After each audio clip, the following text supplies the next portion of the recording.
보험사들이 줄줄이 패소했던 즉시연금 미지급금 소송에서 삼성생명과 한화생명이 처음으로 승소했습니다. 앞으로 남은 즉시연금 미지급금 소송에도 적지 않은 영향을 미칠 것으로 예상됩니다. 헝다 사태 등 각종 리스크가 불거지면서 대표적인 신흥국 투자 수단인 중국 주식형 펀드에서 자금이 빠르게 빠져나가고 있습니다. 중국을 대신할 대한투자처로는 개인 투자자가 늘고 있는 베트남 증시가 주목받고 있습니다. 현대로템, LIG 넥스원을 비롯한 국내 방산업체들이 수소 무인화 기술을 활용한 드론 개발에 속도를 내고 있습니다. 다양한 미래형 군수 장비가 전력화될 날이 머지않았습니다. 올해 굵직한 인수합병을 통해 이커머스 시장에 뛰어든 GS 리테일이 실적 부진의 늪에 빠졌습니다. 코로나19 이후 특수를 누린 오프라인 편의점을 등한시한 결과라는 분석입니다. 여러분 안녕하십니까? 대한민국 대표 경제 뉴스 뉴스플러스 시작합니다. 1조 원에 달하는 즉시연금 미지급금을 놓고 보험사와 가입자 사이에 벌어진 소송전에서 법원이 처음으로 보험사의 손을 들어주면서 논란이 커지고 있습니다. 쟁점은 상품에서 공제하는 사업비를 보험사들이 제대로 설명했느냐의 여부인데 재판부는 보험금 산출 방법서가 사실상 약관의 기능을 했다고 판단했지만 소비자 측은 산출 방법서 역시 소비자에게 공개가 제대로 안 됐다며 반발하고 있습니다. 장슬기 기자입니다. 보험사들의 패소가 이어지고 있던 즉시연금 미지급금 소송에서 삼성생명과 한화생명이 처음으로 승소했습니다. 즉시연금은 가입자가 목돈을 맡긴 뒤 연금 형태로 매달 보험금을 받는 상품으로 지난 2017년 가입자들은 즉시연금에서 공제되는 책임준비금에 대한 약관 설명이나 안내가 제대로 되지 않다며 소송을 제기한 바 있습니다. 약관의 공제액이 차감된다는 내용을 담은 NH농협생명을 제외하고 미래에셋생명과 동양생명, 교보생명과 삼성생명 등은 모두 패소했습니다. 이들 보험사는 약관이 아니더라도 보험료 및 책임준비금 산출 방법서를 통해 공제 사실을 알 수 있다고 주장하며 모두 항소한 상태입니다. 이런 가운데 한 개인이 삼성생명과 한화생명을 대상으로 낸 소송에서 법원이 보험사의 손을 들어준 겁니다. 약관에 명시돼 있지 않더라도 산출 방법서에 담긴 계산법만으로도 연금 수령액을 예측할 수 있다는 게 재판부의 설명입니다. 이번 판결은 앞으로 남은 즉시연금 미지급금 소송에 적지 않은 영향을 미칠 것으로 업계는 보고 있습니다. 사실 보험금을 산출하는 방식을 자세히 설명하기는 어렵거든요. 그리고 약관에 일일이 내용을 넣는 것도 좀 한계가 있어서 이번 소송에서는 산출 방법서를 약관으로 봐야 한다고 인정을 한 사례이기 때문에 업계 입장에서는 상당히 반기는 분위기고요. 현재 삼성생명은 같은 내용의 즉시연금 미지급금 소송이 3-4건가량 남아있고 이전 패소한 보험사들 역시 항소를 제기한 상황. 다만 이번 판결로 약관 효력에 대한 논란이 업계 전반적으로 확대될 것으로 전망되고 있어 가입자들의 반발도 만만치 않을 것으로 보입니다. 산출 방법서는 보험사에서 중요 문서로 간주해서 소비자들한테 보여주지도 알려주지도 않는 내용인데 거기에 있다는 이유만으로 그 설명 의무를 다했다는 것은 말도 안 되는 거고 대세에는 전혀 영향을 주지 않을 것으로 생각됩니다. 한국경제TV 장슬기입니다.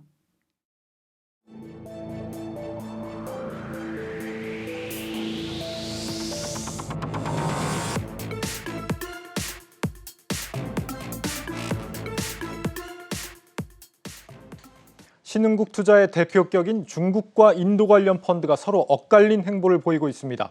인도 관련 펀드는 유출에서 유입으로, 중국 관련 펀드는 유입에서 유출로 돌아섰는데 특히 중국에서는 헝다 사태를 우려한 자금이 대거 빠져나갔다는 분석입니다. 하지만 정작 헝다 관련 종목들은 중국 관련 펀드에 거의 편입되지 않아서 수익률에 미치는 영향은 거의 없었습니다. 정희영 기자입니다.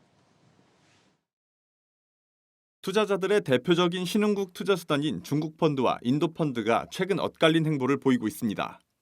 중국 펀드는 올해 상반기 월간 기준으로 꾸준히 유지되던 자금 유입세를 뒤로하고 지난 9월부터 순유출세로 전환했습니다. 지난 1월부터 8월까지 중국 펀드 설정액은 매달 평균 664억 원씩 증가했는데 지난달과 이달에는 각각 594억 원, 399억 원이 빠져나간 겁니다. 반면 인도 펀드는 지난 1월부터 7월까지 설정액이 매달 평균 64억 원가량 감소했는데 지난 8월과 9월, 이달에는 각각 13억 원, 356억 원, 55억 원이 순이입됐습니다. 인도 펀드의 경우 인도 증시의 연일 연고점 돌파로 인한 수익률 고공행진이 자금 유입의 배경으로 풀이됩니다. 인도 대표 지수인 센섹스 지수는 현지 시각으로 지난 18일 전거래일 대비 0.75% 오른 61,765.59의 거래를 마치며 사상 최고점을 또 경신했는데 연초 대비 지수 상승률은 29%에 달합니다. 이에 따라 인도 펀드 전체의 올해 평균 수익률은 무려 50.63%로 해외 펀드 전체 수익률 가운데 가장 높은 수준을 기록하고 있습니다. 미국, 중국의 어떤 분쟁이 좀 길게 이어지는 과정에서 빅테크 규제까지 받고 있는 것 같은데요. 신흥국에 대한 투자 수요가 인도로 좀 이어지고 있는 흐름이 좀 나타나고 있고요. 인도의 기업들이 주가가 사상 최고치를 계속해서 경신하고 있고, 거기다가 이제 중앙은행의 통화 완화 정책까지 좀 결합이 되면서 자금 유입이 가속화되고 있는 흐름을 보이고 있습니다. 중국 펀드의 경우 상해 종합지수가 높은 변동성을 보이던 지난 7월과 8월만 해도 순유입세를 유지했던 상황. 지난 9월 헝다 사태가 불거져 나온 데다 최근에는 전력난 이슈까지 겹치면서 자금이 순유출세를 기록하고 있습니다. 하지만 투자자들의 우려와 달리 자산운용업계에서는 중국 펀드에는 헝다 관련주의 편입 비중이 미미한 만큼 펀드에 미치는 영향은 제한적이라고 분석합니다. 실제 주요 운용사들의 중국 펀드 내 헝다그룹주의 편입 비중은 지수를 추정하는 인덱스 펀드에만 0.1% 미만대로 소폭 담겨 있고 액티브 펀드에는 전혀 편입돼 있지 않습니다. 때문에 실제 중국 펀드의 최근 한 달 평균 수익률은 마이너스지만 전 세계 증시가 조정 국면이었던 만큼 글로벌 주요국 펀드들의 하락률 정도에 그치는 수준입니다.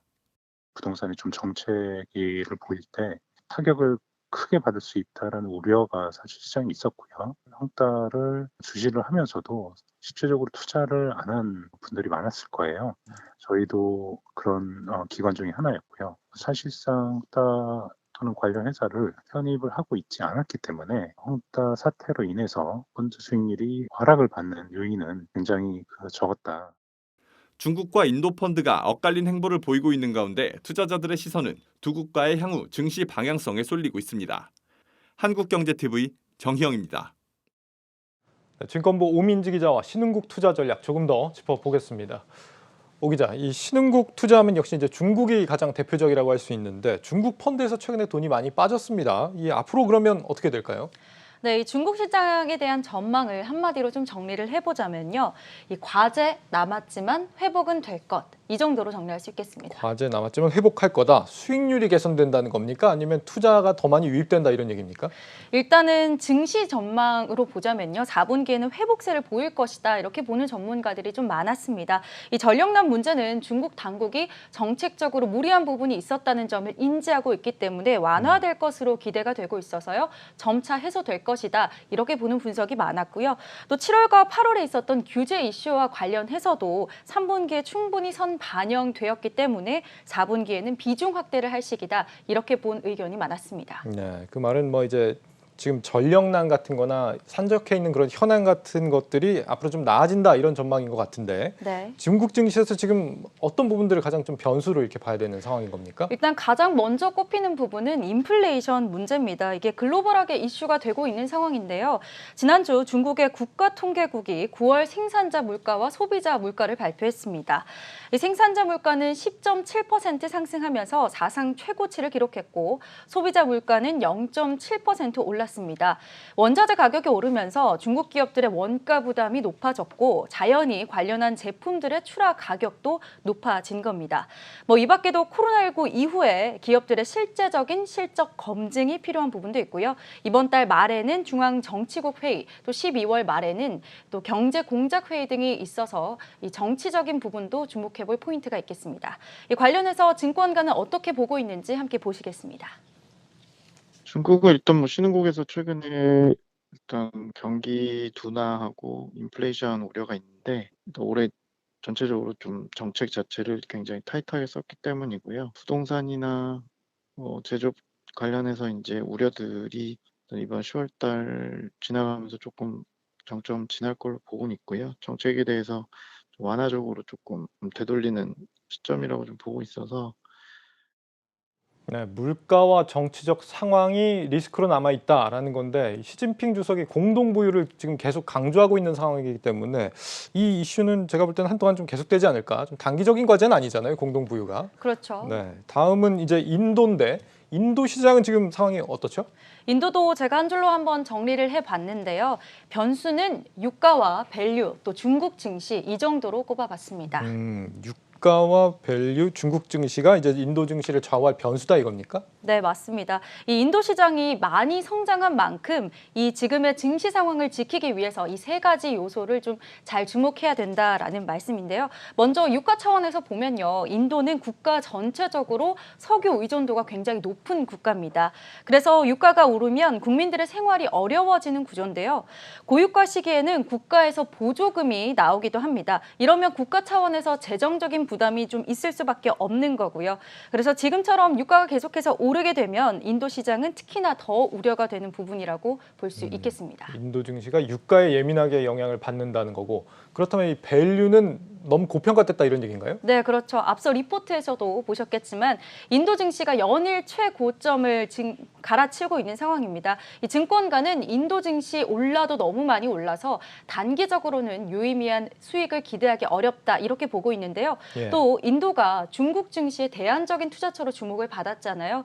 그러면서 앞으로 중국 증시가 정말 회복이 된다면 인도 증시에서 외국인 투자 자금이 좀 빠져나갈 수 있다 이런 점도 볼 수 있습니다. 그래서 이런 점들을 잘 극복해야지 현재의 긍정적인 증시 상황을 인도 시장이 지킬 수 있을 거다라고 본 거죠. 중국하고 인도 증시가 좀 서로 대체제적인 성격이 있나 봅니다. 이렇게 이제 중국과 인도 증시 변수를 좀 짚어봤는데 신흥국 중에 투자할 만한 좀 다른 나라는 없는 상황인가요?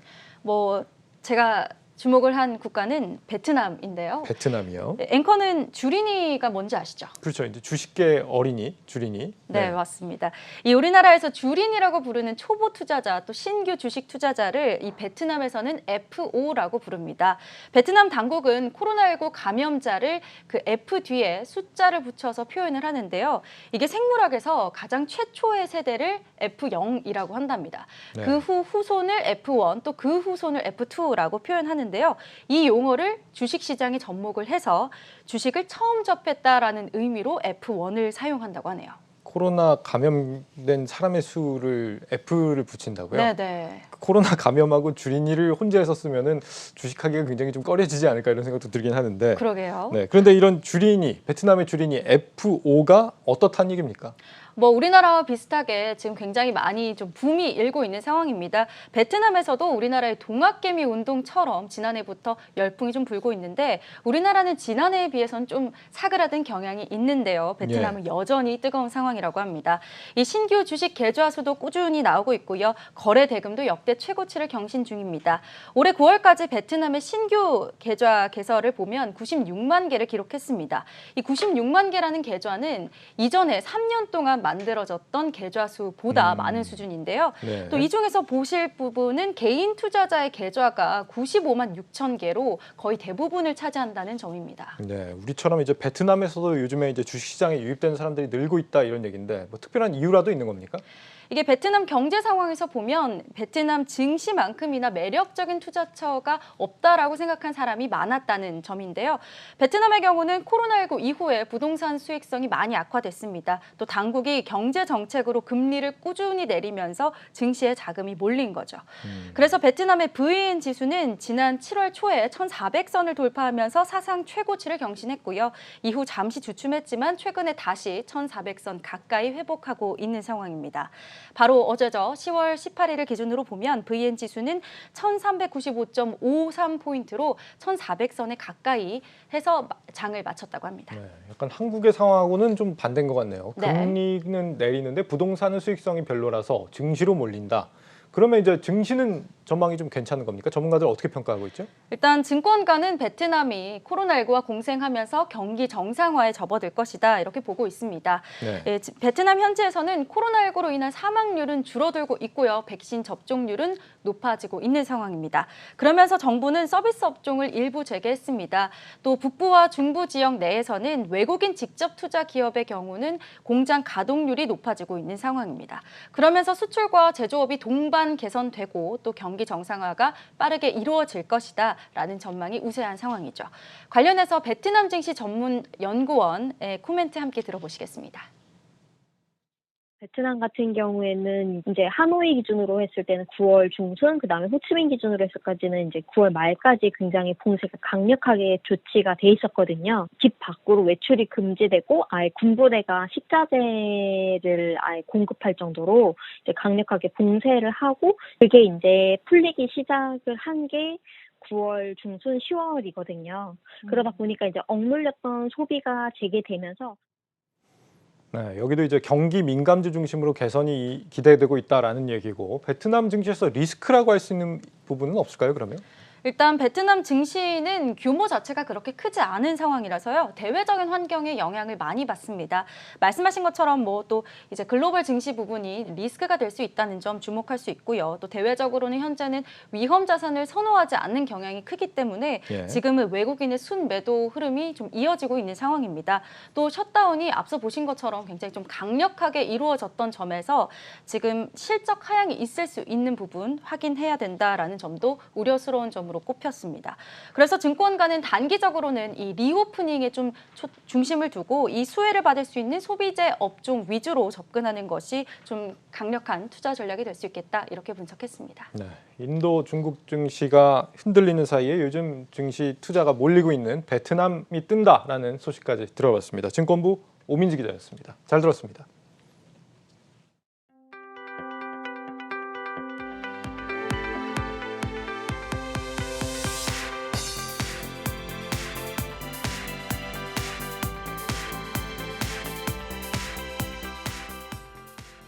목요일인 21일부터 아파트 주민이 경비원에게 대리 주차와 택배 배달 같은 업무를 시키는 행위가 금지됩니다. 국토교통부는 이런 내용을 담은 공동주택관리법 시행령 개정안이 21일부터 시행돼 위반 시 최대 1,000만 원의 과태료가 부과된다고 밝혔습니다. 이 개정안에 따르면 경비원이 고유 경비 업무 외에 할 수 있는 일은 청소와 안내문 게시, 위험 발생 방지 범위에서의 주차 관리와 택배 물품 보관 정도입니다. 반면 개인 차량 주차 대행이나 택배 물품 세대 배달, 관리사무소의 일반 업무 보조는 원칙적으로 제한됩니다. 이를 위반하면 지자체장의 사실 조사와 시정 명령을 거쳐 1,000만 원 이하의 과태료가 부과되고 경비업자는 허가가 취소될 수 있습니다. 지난달 국내 거주자의 달러 예금이 사상 최고치를 경신했습니다. 한국은행은 9월 말 거주자 달러 예금이 821억 5천만 달러로 전달보다 17억 7천만 달러 증가했다며 이같이 밝혔습니다. 세부적으로 보면 개인은 환율이 지난달 오르면서 환차익 목적으로 매도를 한 반면 기업의 달러 보유는 22억 3천만 달러 불어났습니다. 이는 8, 9월 수출액이 크게 늘어난 데다 안전자산인 달러의 가치가 부각될 것이라는 예상에 기업들이 달러 보유 비중을 늘리고 있기 때문으로 풀이됩니다. 3분기 전 세계 모바일 게임 지출 규모가 역대 최고치를 기록했습니다. 분석 플랫폼 앱 애니가 발표한 2021년 3분기 모바일 게임 결산에 따르면 전 세계 소비자는 모바일 게임을 약 145억 회 다운로드하고 230억 달러, 우리 돈 27조 원을 지출한 것으로 나타났습니다. 이는 분기 결제액 기준 최고치로 이 가운데 우리나라 소비자의 지출은 약 6.5%를 차지했습니다. 국내 모바일 게임의 지출에서는 카카오게임즈의 MMORPG 오딘 바랄라 라이징이 1위를 차지했고 NC소프트의 리니지 M과 리니지 2M이 각각 2위와 3위를 기록했습니다. 월간 활성 사용자 수 순위는 메타버스를 활용한 로블록스와 브롤스타즈가 각각 1, 2위로 조사됐습니다. 올 들어 굵직한 인수합병으로 온라인 사업을 강화하고 나섰던 GS 리테일이 뜻밖에도 실적 부진을 겪고 있습니다. 온라인 강화에 너무 치중한 나머지 본연의 강점이었던 편의점 분야에서 경쟁력을 잃고 있기 때문으로 보입니다. 업계 1위의 위상 흔들리고 있습니다. 방서우 기자입니다.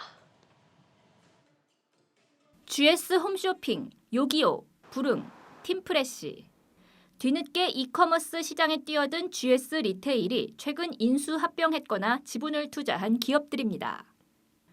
온 오프라인 전 영역에서 경쟁사를 압도하는 유통 강자로 거듭나기 위해 속도를 낸 건데 부작용이 만만치 않습니다. 코로나19 이후 특수를 누려온 편의점 사업을 등한시한 결과 실적 부진에 빠진 겁니다. 실제로 GS 리테일의 올해 2분기 영업이익과 당기순이익은 전년 동기 대비 각각 27.7%, 24.5% 쪼그라들었습니다.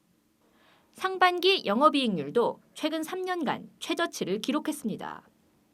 같은 기간 CU 편의점을 운영하는 BGF 리테일의 영업이익과 당기순이익이 각각 31.9%, 41.4% 증가한 것과는 대비됩니다. BGF 리테일이 곰표 맥주와 같은 히트 상품을 개발하고 식문화 변화를 반영해 카테고리를 다양화하는 동안 회사의 덩치를 키우는 데만 몰두한 탓입니다. 위드 코로나로 오프라인 채널 트래픽 회복이 기대되는 하반기에도 실적을 만회하지 못한다면 연간 영업이익도 3년 내 최저치를 기록할 것이란 우려가 나옵니다. 2분기 때 실적은 약간 시장 기대치를 좀 하회했기 때문에 일단은 하반기까지는 본업에서의 이제 합병 이후에 실적 개선들이 보여져야 되고요. 전문가들은 GS 리테일이 목표한 대로 온 오프라인 채널의 시너지를 일으키기 위해서는 본업부터 신경 써야 한다고 입을 모읍니다. 이커머스 시장 점유율 경쟁이 갈수록 치열해지는 상황에서 차별화된 전략 없이는 소비자들의 선택을 받기 어렵기 때문입니다. 이제 요즘 시대에 소비자들은 온오프라인으로 마음껏 소비하기를 원하는데 유통업체가 상품만 이제 전시하는 게 아니라 상품과 함께 소비자들에게 설명할 수 있는 스토리와 컨텐츠, 그것도 기획력이 필요할 거고. 앞만 보고 달려온 GS 리테일에게 지금 필요한 건 쉼표라는 의미입니다. 한국경제TV 방서우입니다.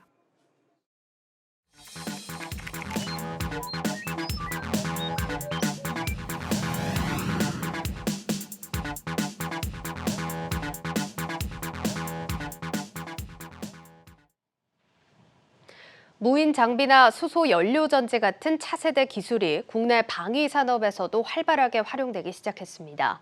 선진국들에 비하면 아직 걸음마 단계지만 우주 산업으로의 진출 역시 빨라지는 모습입니다. 송민아 기자가 직접 다녀왔습니다. 폐허로 변한 전장터에 여러 대의 무인 차량이 열을 맞춰 군집 주행을 합니다.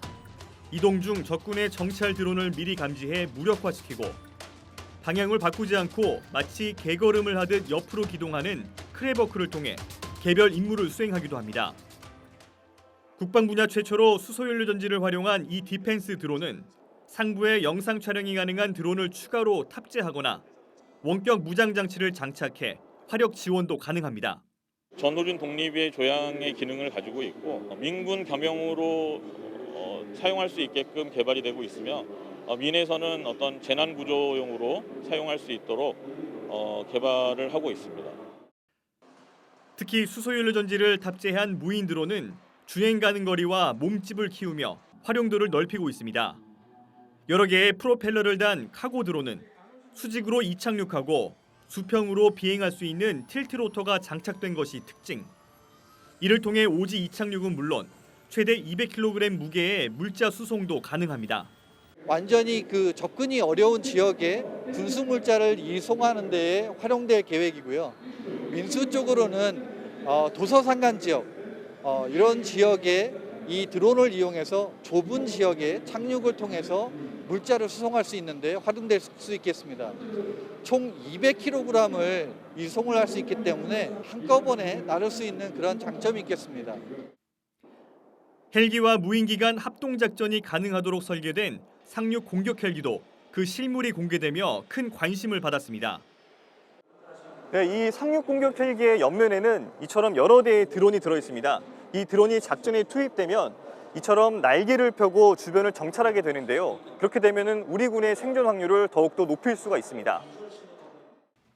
기존 헬기를 개조해 곧바로 실전 투입이 가능하다는 점과 유인기의 생존성은 높이고 작전 효율성은 극대화할 수 있다는 점에서 비대칭 미래형 무기 체계로 주목받고 있습니다. 저희가 제안드리는 상륙 공격 헬기는 입증이 완료되어 운용 중인 마리논을 기반으로 함으로써 기존에 운영하고 있는 마리논의 조종사와 정비사를 충분히 활용할 수 있고 80%의 부품 호환성이 가능하여 군에서의 효율적인 임무 수행과 경제적인 측면에서도 운용이 가능하겠습니다. 전문가들은 그러나 미국이나 유럽과 같은 선진국들이 우주군 조직을 꾸리고 적극적으로 미래 무기 체계 개발에 나선 것과 비교하면 우리나라는 아직 걸음마 단계라고 지적합니다. 그나마 하나그룹의 주요 항공우주 계열사들이 스페이스 허브 팀을 꾸려 로켓 발사체와 위성 서비스 전반을 아우르는 청사진을 제시한 점은 위안거리입니다. 아직 가보지 않은 길을 개척하기 위한 세계 각국의 노력이 이어지는 가운데 미래 사회를 향한 우리 군의 시계도 점점 빨라지고 있습니다. 방산인사이드, 한국경제TV 송민아입니다.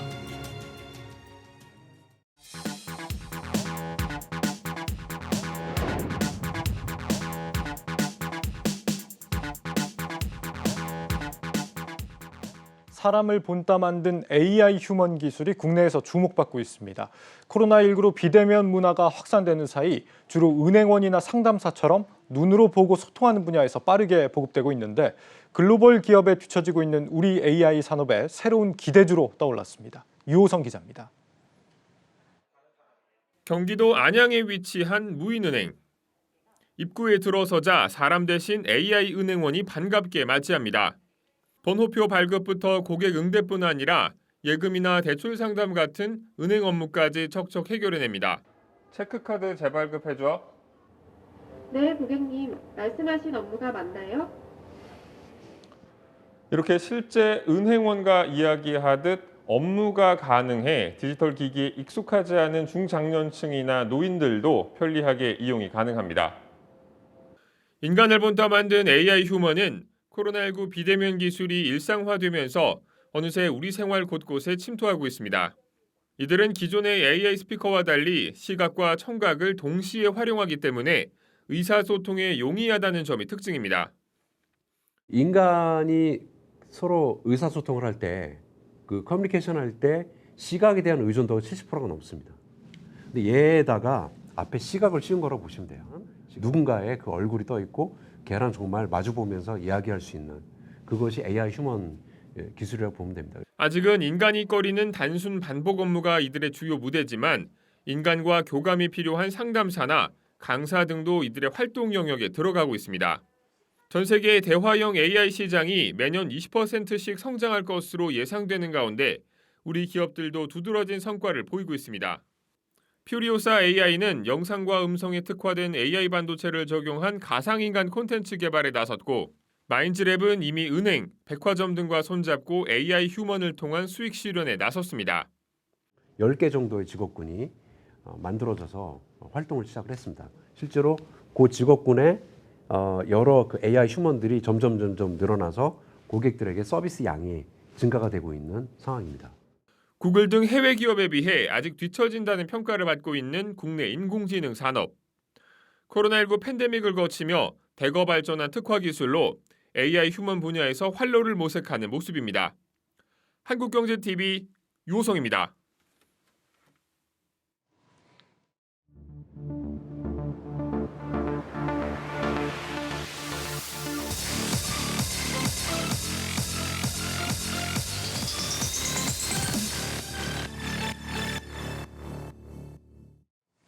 기업 이슈 살펴보는 뉴스앤마켓 시간입니다. 오늘도 증권부 박혜린 기자와 함께 하도록 하겠습니다. 박 기자 어서 오세요. 네, 안녕하세요.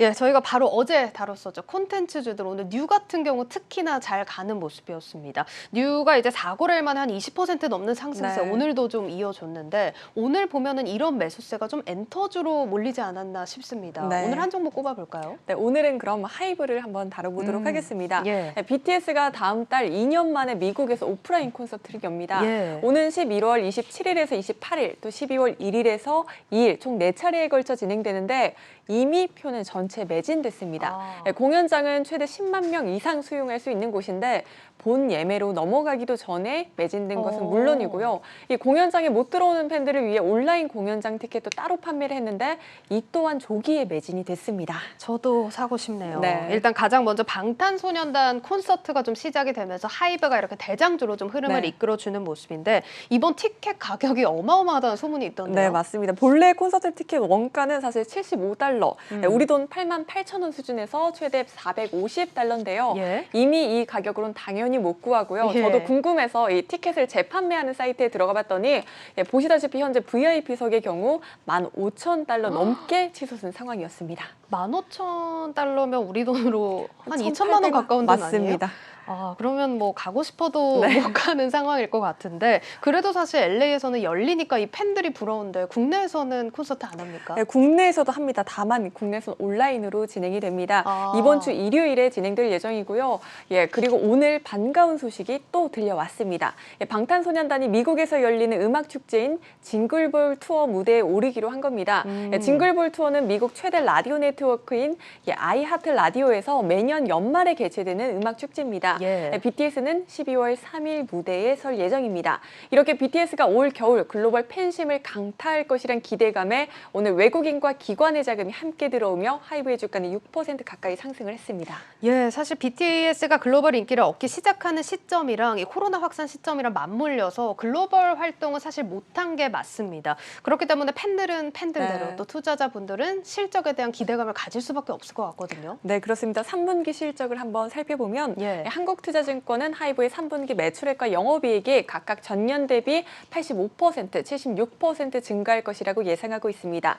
삼성증권은 각각 79%, 69% 증가할 것이라고 추정을 하고 있습니다. 사실 두 증권사 모두 영업이익은 시장 기대치인 750억 원을 소폭 밑돌 것으로 봅니다. 3분기에는 대형 콘텐츠가 부재한 탓도 있었고 상반기에 발생했던 일회성 비용이 인식된 것도 영향을 줬기 때문입니다. 다만 앞서 설명드린 콘서트 일정 등은 모두 4분기에 집중됐습니다. 증권사들은 남은 4분기에 주목하라고 조언하고 있습니다. 뭐 다들 아시다시피 3분기 이렇게 부진한 결과는 어쩔 수 없다 이렇게 주가가 보여주듯이 이 부분에 좀 포커스를 맞추는 경향은 아닌 것 같고요. 4분기에 확실히 집중을 하는 것 같다는 생각이 들어요. 네, 또 하이브에는 사실 BTS만 있는 건 아니죠. 이달에는 투모로우 바이 투모로우의 온라인 콘서트와 또 내달에는 세븐틴의 국내 콘서트 등도 예정이 돼 있습니다. 또 4분기에는 앨범 판매 성과도 기대됩니다. 오는 22일 컴백하는 세븐틴은 예약 판매 첫날 이미 선 주문량 141만 장을 돌파를 했고 엔하이픈은 지난 12일 첫 정규 앨범을 출시했는데 선 주문량이 93만 장에 달했습니다. 또 팬 플랫폼 시장이 양대축이었던 네이버의 브이라이브와 이 하이브의 위버스가 통합 초일기에 돌입하면서 업계 최대 규모의 팬 플랫폼이 탄생할 예정이라는 점도 투자 포인트로 작용을 하고 있습니다. 케이프투자증권은 브이라이브와의 합병은 플랫폼의 영향력을 강화시킬 것이라며 위버스의 매출액은 올해 3천억 원에서 2023년 7천억 원까지 성장 가능할 것이라고 내다봤습니다. 증권사들이 4분기까지 종합한 연간 실적 전망치를 살펴보면 증권업계에선 올해 하이브의 매출액이 전년 대비 54%, 43% 증가할 것이라고 내다보고 있습니다. 하이브 하면 사실 위버스 얘기를 또 빼놓을 수가 없고 지금 주가 상승세에 또 가장 큰 부분을 차지하고 있다 해도 과언이 아닙니다. 정말 많은 기대를 받고 있는데 이 통합 플랫폼 언제 출범합니까? 내년에 출범할 예정입니다. 또 위버스 효과로 하이버는 메타버스 관련주로도 꼽힙니다. 지난주 국내 첫 메타버스 상장지수 펀드 4종목이 상장을 하면서 이 메타버스 관련주에도 관심이 집중되고 있는데요. 4종목 모두 하이브를 담고 있습니다. 많게는 10%, 적게는 8.6%까지 하이브의 비중이 상당히 높다는 것 확인하실 수 있을 겁니다. 그렇다면 일단 콘서트 재개가 되고 실적에 연동이 되고 메타버스 이슈까지 또 연동이 된다고 한다면 목표 주가 또 기대가 되는데요. 네, 증권사들이 보는 평균 목표 주가는 37만 원입니다. 이베스트 투자증권은 여전히 50만 2천 원까지 보고 있고 삼성증권과 한국투자증권 등은 38만 원 제시하고 있습니다. 지금 보시면 약간의 가격 편차는 있지만 4분기 실적 기대감에 목표 주가까지의 상승 여력은 아직까지 남아있는 것 같습니다. 가장 먼저 이번 주 일요일에 또 온라인 콘서트를 개최한다고 하니까 상황을 좀 주목해 보시면 좋을 것 같습니다. 자, 다음 이슈로 넘어가 보도록 하겠습니다. 저희가 이제 어제 비트코인 ETF 얘기를 나눴는데 또 관련주가 또 테슬라를 또 꼽아주셨잖아요. 오늘 간밤이죠. 또 테슬라 주가 또 어마어마하게 올라갔습니다. 비트코인 영향도 있겠지만 실적에 대한 기대감이 아마 크게 작용한 것으로 풀이가 됩니다. 테슬라는 21 3분기 실적을 발표할 예정인데 반도체 칩 공급난에 시달리는 경쟁업체와는 달리 좋은 실적을 낼 것이란 기대를 받고 있습니다. 오늘 국내에서도 이 테슬라 효과를 톡톡히 본 종목이 있습니다. 바로 LNF입니다. LNF. 오늘은 사실 장 후반 가면서 상승폭이 조금은 축소되긴 했지만 LNF는 사실 주가 흐름 설명할 필요도 없이 대장주잖아요. 네, 맞습니다. 점점 오늘은 상승폭을 축소를 해서 아쉬웠던 분들도 많으실 텐데요. LNF는 사실 투자자들 사이에서 저세상 주식이다 이런 얘기까지 나오고 나오는 맞아요. 종목이잖아요.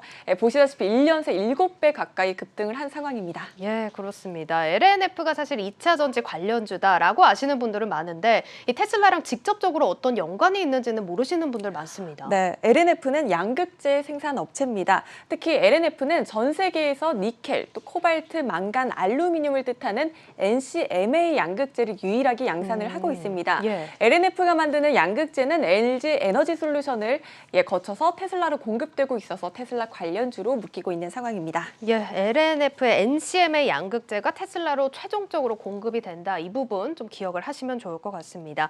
자, LNF가 사실 아까도 봤지만 단기 조정 구간 이후에 좀 쉬지 않고 고점을 높여가고 있습니다. 증권사 평가 궁금합니다. 네, 증권업계에선 전기차 시장 내 테슬라의 영향력이 강해질수록 LNF의 지배력 또한 커질 것이라고 보고 있습니다. 또 사실 테슬라뿐 아니라 GM 등 다른 업체들도 이 향후 NCMA 양극재를 택할 것으로 전망되는 점도 증권가에서 LNF에 대한 기대감을 키우는 요인 중 하나입니다. 기대감이 큰 만큼 이번 3분기 또 호실적 전망 많이 나오죠? 네, 평균적으로 증권업계에선 올 3분기 LNF의 매출액이 전년 동기 대비 226% 상승한 약 2,750억 원을 기록할 것으로 추정하고 있습니다.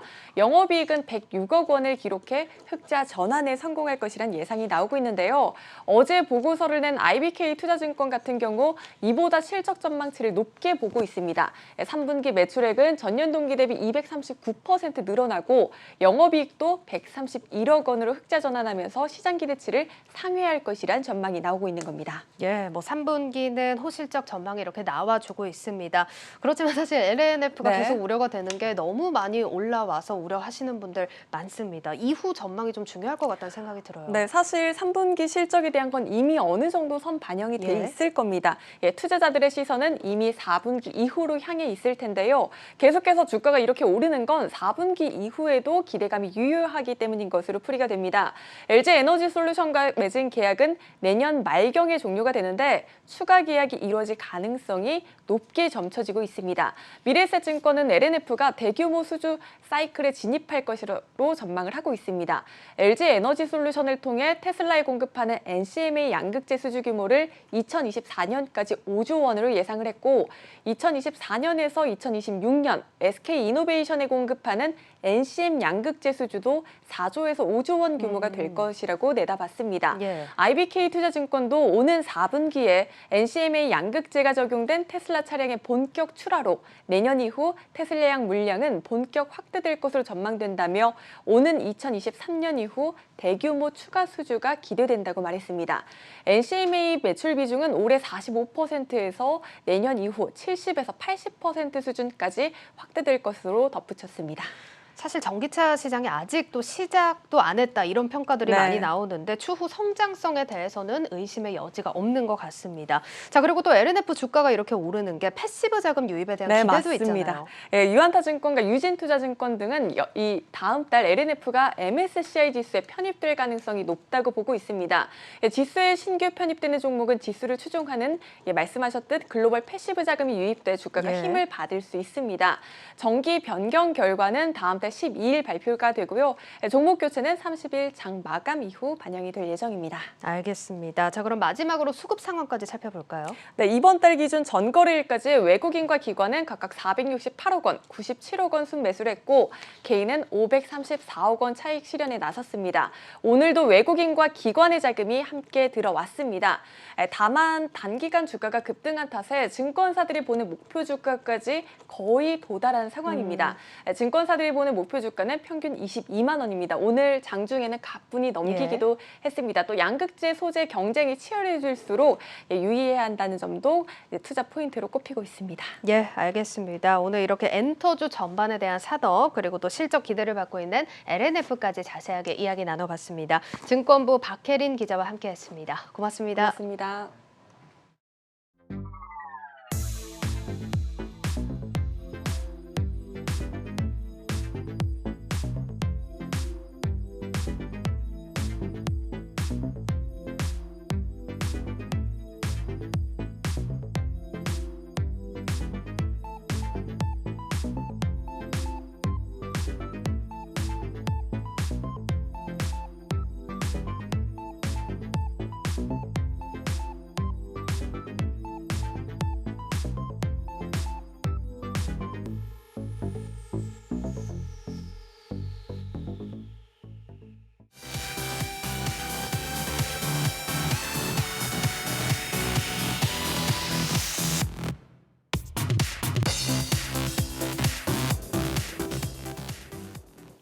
플러스픽 이지호 기자와 함께하겠습니다. 이 기자, 네. 오늘은 어떤 소식으로 시작해 볼까요? 네, 첫 번째 키워드부터 바로 보시겠습니다.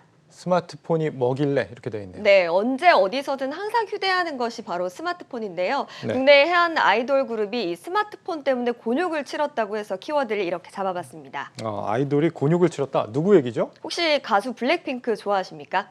뭐 누군지는 알고 있습니다. 네, 블랙핑크 얘기인데요. 블랙핑크 멤버들의 인스타그램에 올린 사진 때문에 논란이 됐습니다. 사진을 준비했는데요. 뭐가 좀 인상적으로 눈에 띄시는지 궁금합니다. 스마트폰이네요. 네. 스마트폰을 뚫어지게 보고 있는 것 같습니다. 네, 맞습니다. 네. 이를 두고 한 온라인 커뮤니티에서는 계약 끝나면 가차없음이라는 제목과 함께 블랙핑크 멤버들이 삼성전자와의 계약을 종료하자마자 아이폰 13으로 갈아탄 게 아니냐 이렇게 비판하는 글이 좀 올라왔는데요. 게시글에는 뭐 좀 너무했네, 나중에 모델로 쓸 마음이 생길까 뭐 이런 댓글들이 쏟아지기도 했습니다. 실제로 삼성전자는 지난 2019년에 동남아 시장을 겨냥해서 갤럭시 A80 블랙핑크 스페셜 에디션을 출시한 바 있습니다.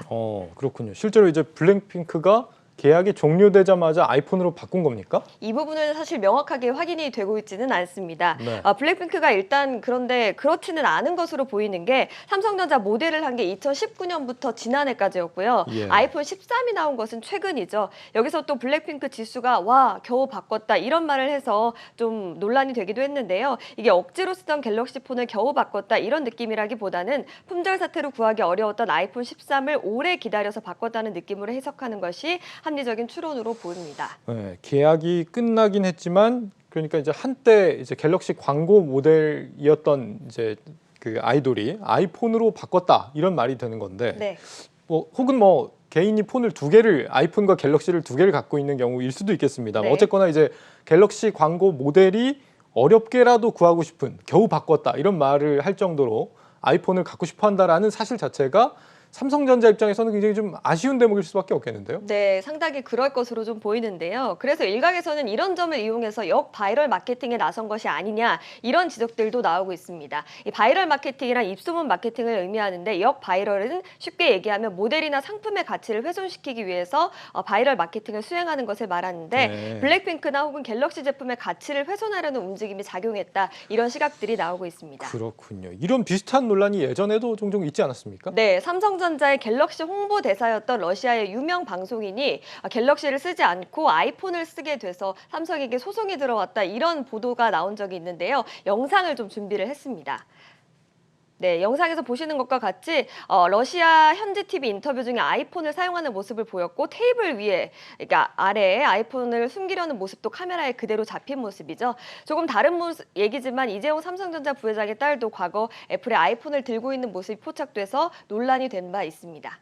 그건 여러 번 있었던 일이군요. 네. 블랙핑크가 이제 계약이 끝났다고 한다면 지금은 이제 갤럭시의 광고 모델은 누구죠? 제가 좋아하는 BTS인데요. 네. 네, 이번 논란으로 BTS가 삼성전자 스마트폰을 쓰는지에 대해서도 한 번 더 논란이 됐었는데 앞서 BTS는 갤럭시 S20 홍보 모델을 하면서 아이폰을 통해서 게시글을 올렸다가 급하게 안드로이드로 올린 글로 수정하는 해프닝을 빚기도 했습니다.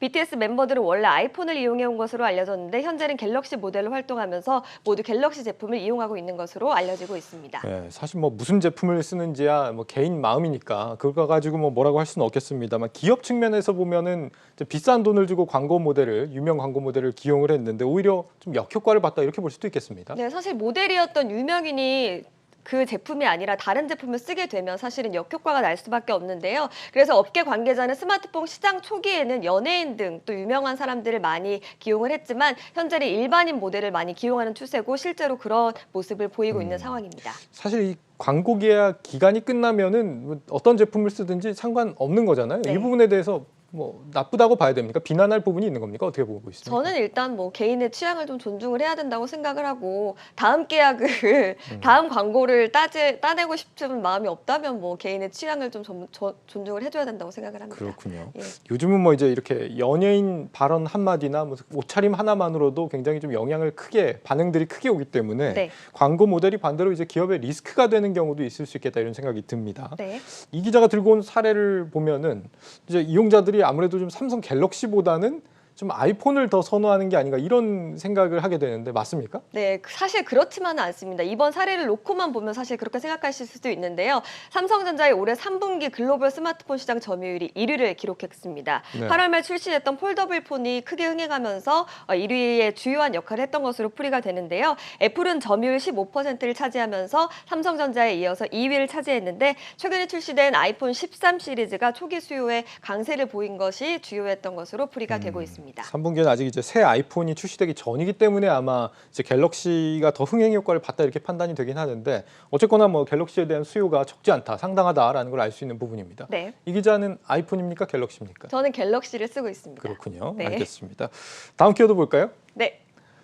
외상하세요 이렇게 돼 있네요. 네, 사실 제가 오늘은 제 경험을 좀 알려드리려고 하는데 제가 최근에 쿠팡에서 태블릿 PC용 펜슬을 하나 샀습니다. 그런데 그거를 직접 결제한 게 아니고 외상을 했습니다. 아, 외상으로 샀어요? 네, 어떻게 그렇게 됐는지 아십니까? 글쎄요. 어떻게 그게 가능한 거죠? 네, 현금 없이 물건을 사고 나중에 결제하는 선구매 후 지불, 그러니까 BNPL 서비스 덕분인데요. 쿠팡이 지난해 이 서비스를 일단 시범 사례로 좀 도입을 했고 최근에는 월 한도를 130만 원까지 확대한 상황인데요. 이용 대상 고객은 쿠팡이 직접 정하고 있고요. 월 한도도 사람마다 다르게 책정되는데 저 같은 경우는 월 60만 원 정도로 좀 책정이 되고 있더라고요. 예. 그래서 당장 계좌에 돈이 없다고 하더라도 60만 원에 한해서 쇼핑을 하고 다음 달 15일에 결제를 하면 되는 그런 시스템이라고 볼 수가 있겠습니다. 최대 130만 원까지 한도인데 이제 이 기자는 60만 원까지 절반이 한도다. 안 돼. 한 중간 정도의 네. 한도를 갖고 있군요. 네. 디지털 외상 굉장히 좀 생소한 개념인데요. 국내에서는 사실 아직 초기 단계이기 때문에 생소하실 수가 있는데요. 네. 일부 이용자를 대상으로 시범 서비스를 하거나 또 이용 한도가 굉장히 적은 수준이고 또 해외와 달리 분할 납부가 아직까지는 되지 않고 있는 상황입니다. 그런데 해외에서는 이미 상당히 활성화가 된 상태인데요.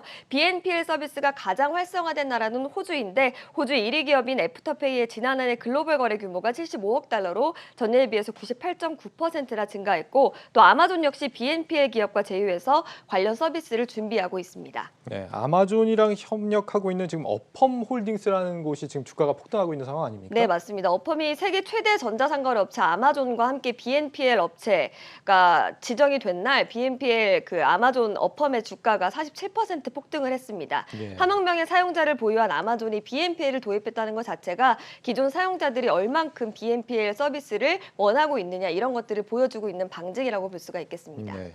이 선구매 후 지불 BNPL이라는 서비스가 어떻게 적용이 가능해지는 거예요? 일단 BNPL은 벤사나 신용정보회사 등의 중간 단계가 없는데요. 일단 좀 결제 흐름을 좀 그림을 가져왔습니다. BNPL 업체는 소비자로부터 주문을 받게 되면 가맹점과 주문 내역을 주고받고요. 가맹점은 BNPL 업체로부터 결제 금액 전액을 바로 지급받게 됩니다. 소비자는 물건을 받고 난 뒤에 은행사나 카드사에 BNPL로 보낼 돈만 보내면 되는데요. BNPL 업체들은 가맹점에서 수수료를 받거나 소비자가 대금 결제를 연체했을 때 받는 연체비로 수익을 내고 있습니다. 예, BNTL이라고 떠 있지만 BNPL입니다. 네, 참 잘못 BNPL입니다. 나왔는데 네. 보통 이제 할부를 하게 되면 소비자가 이자라는 개념을 지불하게 되는데 이 BNPL이라는 방식은 이자 같은 건 따로 내지 않고 그냥 원금만 분할해서 이렇게 납부한다는 점이 좀 특징인 것 같아요. 네. 그러면 이 업체는 대체 뭘로 돈을 버느냐? 가맹점으로부터 수수료를 받거나 네. 연체했을 경우에 돈을 받는다. 네, 맞습니다. 네, 좀 신기한 방식입니다. 네. 이 방식은 그러면 앞으로 좀 전도 유망하다 이렇게 봐야 될까요? 네, 일단은 뭐 단순한 결제 서비스가 아니라 하나의 인프라인 만큼 미래가 좀 밝다 이런 분석들이 좀 나오고 있는데요. 네. 업계에서는 락인, 그러니까 가두기 효과로 인해서 앱 체류 시간을 늘리고 구매 금액을 확대할 수 있고 이 서비스에 주목을 하고 있습니다. 또 동시에 신용도가 낮은 대학생이나 주부 자영업자 등을 신규 고객으로 끌어들일 수 있다는 분석도 나오고 있습니다. 그런데 한편으로는 좀 걱정이 되는 게 원래 같았으면 비싸서 못 샀을 물건을 분할하면서 살 수 있는 거잖아요. 네. 이것도 어쨌거나 이제 이자는 없지만 빚을 지는 거랑 같은 개념 아닙니까? 괜찮은 걸까요? 네, 그래서 저신용자나 또 수입이 변변치 않은 젊은 층의 채무 부담을 키운다 이런 비판이 나오고 있는데요.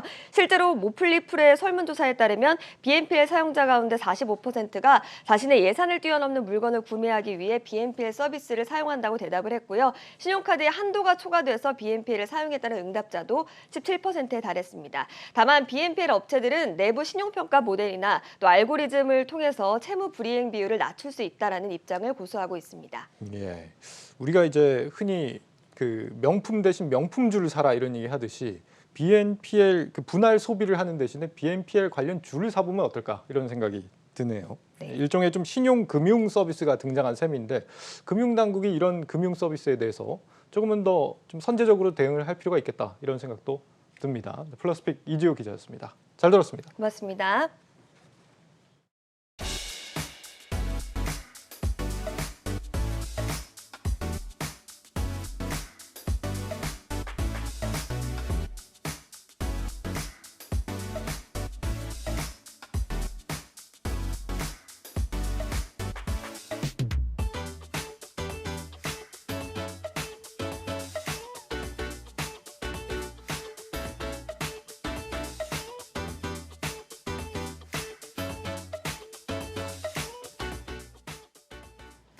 뉴스 플러스를 마치겠습니다. 여러분 고맙습니다.